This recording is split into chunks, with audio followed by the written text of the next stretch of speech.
అమ్మ అనుభవం మనందరితో పంచుకున్నారు.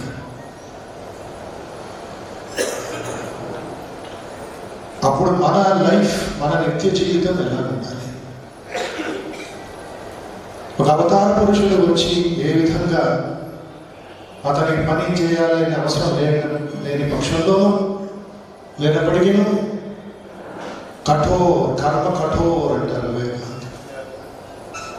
మన కోసం, సన్యాసుల కోసం, గృహస్థుల కోసం, నాస్తికుల కోసం, పామరుల కోసం శ్రీరాముడికి ఎంత కృషి చేశారు, ఎంత శ్రమించారు.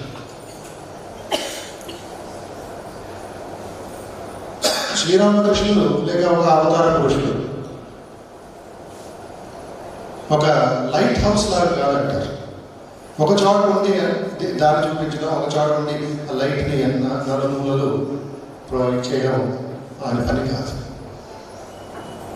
రంగనాథాచార్య గారు అన్నట్లుగా డైనామిక్ స్పిరిచువాలిటీ. ప్రతి ఇంటింటికి పెడతాడు ఆయన. పెద్ద పడవ 5,000, 10,000 మంది తీసుకునే పడవ కూడా ఆయన ఎటువైపు తీసుకువెళ్తాడు? పరమానందం వైపు. ఇటువైపు ఒడ్డులో దుఃఖం, మాయ, భోగాలు, నిత్య జీవితం, నాస్తికత్వం అటువైపు తీసుకువెళ్తాడు. అందుకే శ్రీరామకృష్ణుడు దిగి వచ్చాడు. ఆ పరమాత్ముడే దిగి వచ్చాడు. అఖిలాండ కోటి బ్రహ్మాండ నాయకుడే దిగి వచ్చాడు శరీర రూపంలో. మనం అది ఎంత చక్కగా, ఎంత భావంతో ఉపయోగించుకుంటామో అంత మంచిది మనకి. అంత తేలిక అవుతుంది మన జీవితం. ఒత్తిడిలో మనం బాధపడుతున్నాం. నవ సమాజం, ఈ ఐటీ కంపెనీలు, తర్వాత అమెరికా జీవితం, తర్వాత పాశ్చాత్య ఈ కోరికలు ఇవన్నీ చూస్తూ ఉంటే ఎవరికీ నిద్ర పడుతుంది. హైదరాబాదు, బెంగళూరు లాంటి మహానగరాల్లో ఐటీ కంపెనీ విజృంభిస్తున్న ఒక వైపరీత్యాన్ని వెళ్ళిపోయింది. It has cross the limit. ఎవరు సైకాలజిస్ట్ నాతో డిస్కస్ చేస్తున్నప్పుడు అన్నారు, అమెరికాలో రోజుకి 25 లక్షల స్లీపింగ్ టాబ్లెట్స్ తింటున్నారు, కొనుక్కుంటున్నారు. 25 లక్షలు. ఇది కోవిడ్ ముందు. కోవిడ్ తర్వాత 50 లక్షలు. ఆర్టిఫిషియల్ నిద్ర. భారతదేశంలో కోవిడ్ ముందు 13 లక్షల రోజుకి. నిద్ర కూడా సరిగ్గా పట్టని సమయంలో ఉన్నాను. ఏం సైన్స్, ఏం టెక్నాలజీ, ఏమి టీవీలు, ఏమి వ్యాపారం నాకేం అర్థం కావట్లేదు. ఎవరి కోసం పనిచేస్తుంది? ఇలాంటి ఒక ఒత్తిడి పరిస్థితుల్లో రామకృష్ణ, శారద, వివేకానంద సందేశం నలుమూలలకు వెళ్ళాలి. అది మన కర్తవ్యం, నీ కర్తవ్యం, అందరి కర్తవ్యం. ఒలిచి పెట్టారు అరటి పండుగ మన ముందు.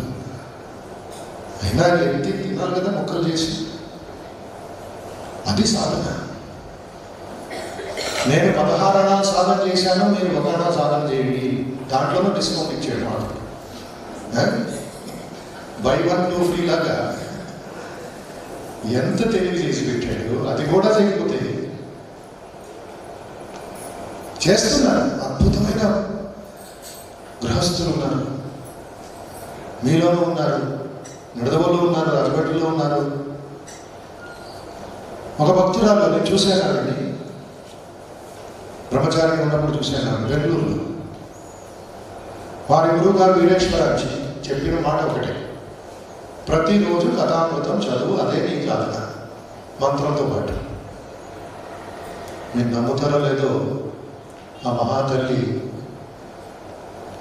కథామృతం కన్నడ భాషలో వచన వేద సుమారుగా సరిగ్గా 108 సార్లు అధ్యయనం చేశాడు.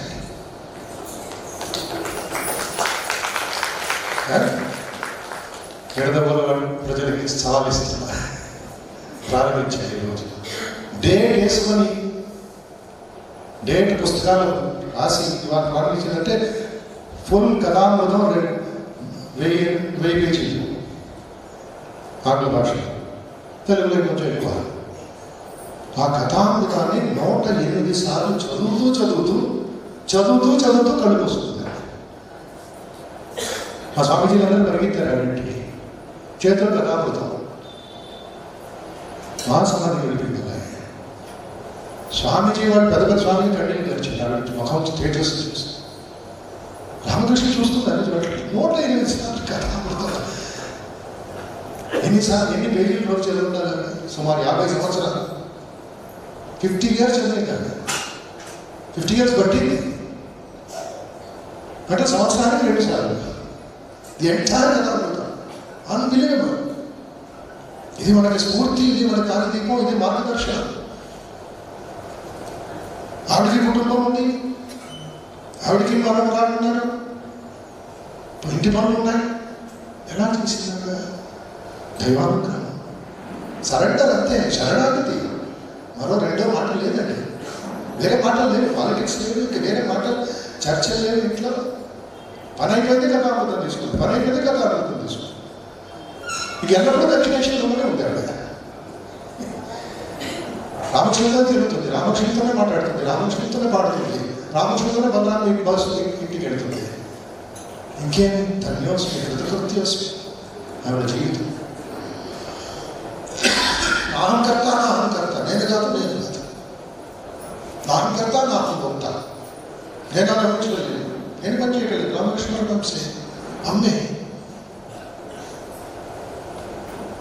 అలాంటి భక్తులు, అలాగే ఒక తీవ్రమైన కఠోరమైన సాధన.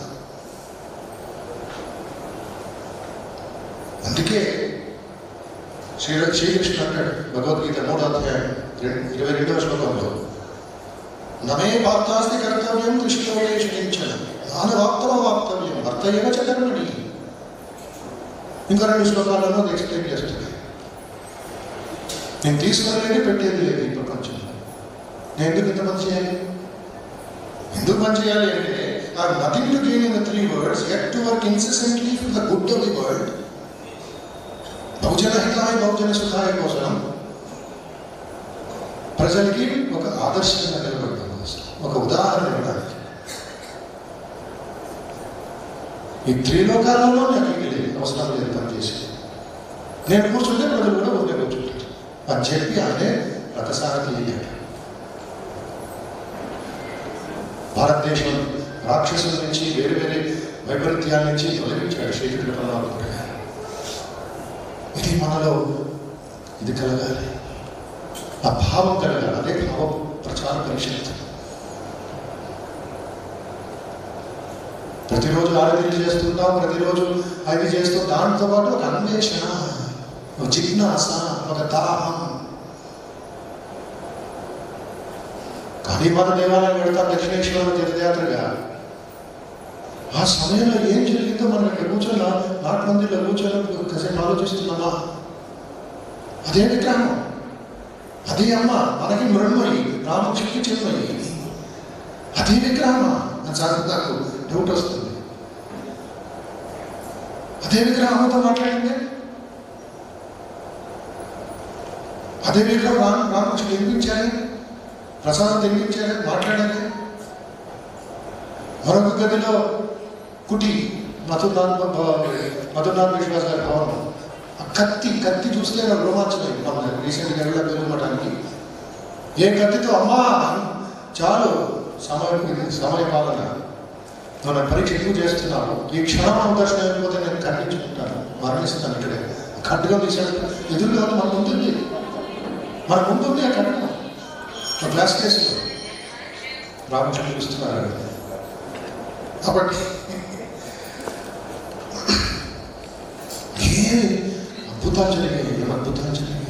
ఉపనిషత్ యుగంలో ఏమి విన్నామో, ఏమి చదివామో, బృహదారణ్యోపనిషత్తో, చాందోగ్యోపనిషత్తో, ఈశావాస్యోపనిషత్తో, ప్రశ్నోపనిషత్తో అన్ని కడుగంలో జరిగాయి. దానికి స్వామి వివేకానంద వారు అలసింహ పెరుమాళకి ఒక లేఖ రాస్తారు. ఏమి రాస్తున్నారు వివేకానంద వారు?